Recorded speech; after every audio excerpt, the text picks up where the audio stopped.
இரட்சகருமாகிய இயேசு கிறிஸ்துவின் நாமத்தினால் மீண்டும் உங்கள் ஒவ்வொருவரையும் வாழ்த்துகிறேன். இந்த நாளிலும் வேதத்திலிருந்து ஆலோசனைக்காக தெரிந்து கொள்ளப்பட்ட வேத வசனம் யோவான் எழுதின சுவிசேஷம் 14வது அதிகாரம் 27வது வசனம்.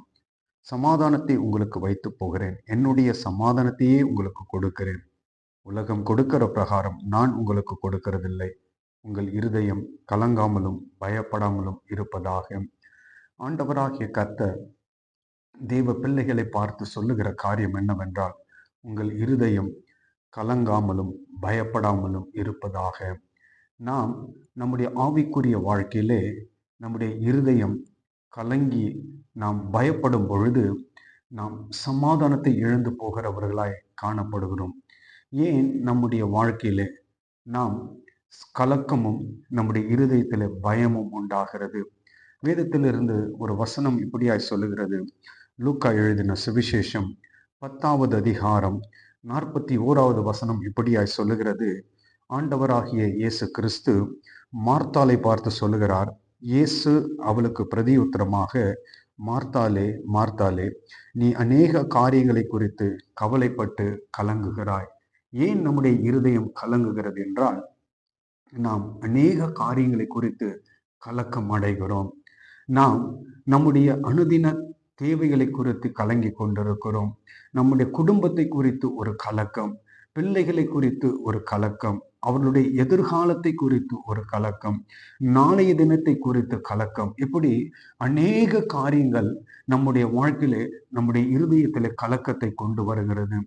ஆதலால் ஆண்டவராகிய இயேசு கிறிஸ்து மார்த்தாளை பார்த்து சொன்னார், நீ அநேக காரியங்களை குறித்து கவலைப்பட்டு கலங்குகிறாய். என்னை கேட்கிற தேவ ஜனமே, நீங்களும் இப்படி கவலைப்பட்டு கொண்டிருக்கிறீர்களா? கலங்கி கொண்டிருக்கிறீர்களா? வசனம் சொல்லுகிறது, நாளைய தினத்தை குறித்து கவலைப்படாதிருங்கள் என்று வசனம் சொல்லுகிறது.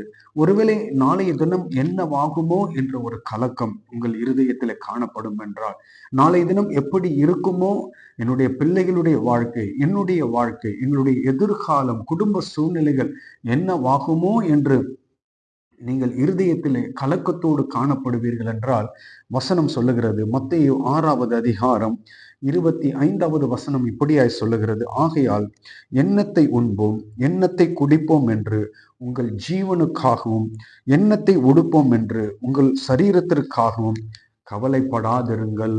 ஆண்டவராகிய கர்த்தர் நம்மை பார்த்து சொல்லுகிறார், நாம் எதற்கு கவலைப்படக்கூடாதாம்?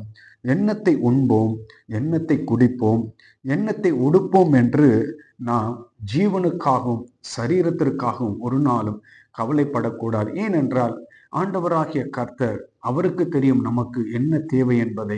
அவர் ஏற்கனவே நமக்கென்று ஆயத்தப்படுத்தி வைத்து விட்டிருக்கிறார். எல்லாவற்றையும் அவர் தீர்மானம் பண்ணி திட்டம் பண்ணி வைத்திருக்கிறார். ஆதலால் நீங்கள் கவலைப்படாதிருங்கள், நீங்கள் கலங்காமல் இருங்கள். உங்கள் இருதயம் ஒரு நாளும் கலக்கம் அடையக்கூடாது. உங்கள் இருதயம் ஒரு நாளும் என்ன ஆக பயப்படக்கூடாது. என்னை கேட்கிற தேவ ஜனமே, அப்படி ஒரு சூழ்நிலைகளுக்குள்ளாய் நீங்கள் இருப்பீர்கள் என்றால், ஒருவேளை உங்கள் இருதயம் கலங்கி பயத்தோடு இருக்கும் என்றால், நாம் என்ன செய்ய வேண்டும்? வேதம் நமக்கு என்ன ஆலோசனை கொடுக்கிறது? அதற்கு சங்கீதக்காரனாகிய தாவீது ஒரு நல்ல உதாரணத்தை, ஒரு நல்ல ஆலோசனை நமக்கு கொடுக்கிறதை பார்க்க முடிகிறது. சங்கீதம் 42:5 நாம் வாசிக்கிறோம், என் ஆத்துமாவே நீ ஏன் கலங்குகிறாய்? அவன் ஆத்துமாவை பார்த்து கேட்கிறார், தன்னுடைய இருதயத்தை பார்த்து கேட்கிறார், நீ ஏன் கலங்குகிறாய்? ஏன் எனக்குள் தியங்குகிறாய்? தேவனை நோக்கி காத்திரு. நம்முடைய அனுதின வாழ்க்கையிலே நம்முடைய இருதயம் கலக்கம் அடையும் பொழுது அல்லது பயப்படும் பொழுது நாம் செய்ய வேண்டிய காரியம் என்னவென்றால், வசனம் சொல்லுகிறது, தேவனை நோக்கி காத்திருக்க வேண்டும், தேவனை நோக்கி பார்க்க வேண்டும், தேவனுடைய சமூகத்திலே போய் நாம் அமர வேண்டும், தேவனுடைய பதிலுக்காய் நாம் காத்து கொண்டிருக்க வேண்டும். அப்படி நாம் தேவனுக்காய் காத்து தேவனை எதிர்பார்த்து இருப்போம் என்றால், ஆண்டவராகிய கர்த்தர் நம்முடைய வாழ்க்கையில காணப்படுகிற அந்த இருதயத்தில் இருக்கிற கலக்கங்களையும் பயத்தையும் அவர் மாற்றி நமக்கு பரிபூர்ண சமாதானத்தை கட்டளையிடுவாராக. என்னை கேட்கிற தெய்வ ஜனமே, இந்த நாளிலும் ஆண்டவர் உங்களுக்கு சொல்லுகிற காரியம் என்னவென்றால், நீங்கள் ஒரு நாளும் உங்களுடைய இருதயம் கலங்காமலும் பயப்படாமலும் இருப்பதாக. ஏனென்றால் அவர் உங்களுக்கு சமாதானத்தை வைத்துவிட்டு போயிருக்கிறார். அவருக்கு தெரியும் உங்களுடைய வாழ்க்கையின் எதிர்காலம் அவருடைய கரத்தில் இருக்கிறபடியினால் நீங்கள் எதற்கும் கவலைப்படாதிருங்கள், எதற்கும் பயப்படாதிருங்கள். அவர் உங்களுக்கு சமாதானத்தை வைத்துவிட்டு போயிருக்கிறார். அந்த சமாதானத்தை நாம் பிடித்துக் கொள்வோம். அவர் தாமே நம்மை நடத்துவாராக. நாளை தினம் அவருடைய கரத்திலே இருக்கிறபடினால் நாளைய தினத்தை குறித்து நாம் ஒரு நாளும் கவலைப்பட தேவை கிடையாது. அவர் எல்லாவற்றையும் பார்த்து கொள்ளுகிற தேவனாய் இருக்கிறார். ஆதலால் நான் உங்களுக்கு சொல்லுகிற இந்த நாளிலே ஒரு ஆலோசனை என்னவென்றால், அப்படி ஒருவேளை நீங்கள் கலக்கத்தோடு இருப்பீர்கள் என்றால், பயத்தோடு இருப்பீர்கள் என்றால், உங்கள் இருதயம் சமாதானத்தை இழந்திருக்கும் என்றால் கர்த்தரை நோக்கி பாருங்கள், அவருடைய சமூகத்திலே காத்திருங்கள். மார்த்தாளை போல நாம் கலங்கி கொண்டிருந்தோம் என்றால் நாம் நம்முடைய சமாதானத்தை இழந்து போவோம். ஆதலால் இந்த நாளிலும் நாம் கர்த்தரை நோக்கி பார்ப்போம், அவரை நோக்கி காத்திருப்போம். அவர் நமக்கு அவருடைய சமாதானத்தை வைத்துவிட்டு போயிருக்கிறேன் என்று சொல்லுகிறார்.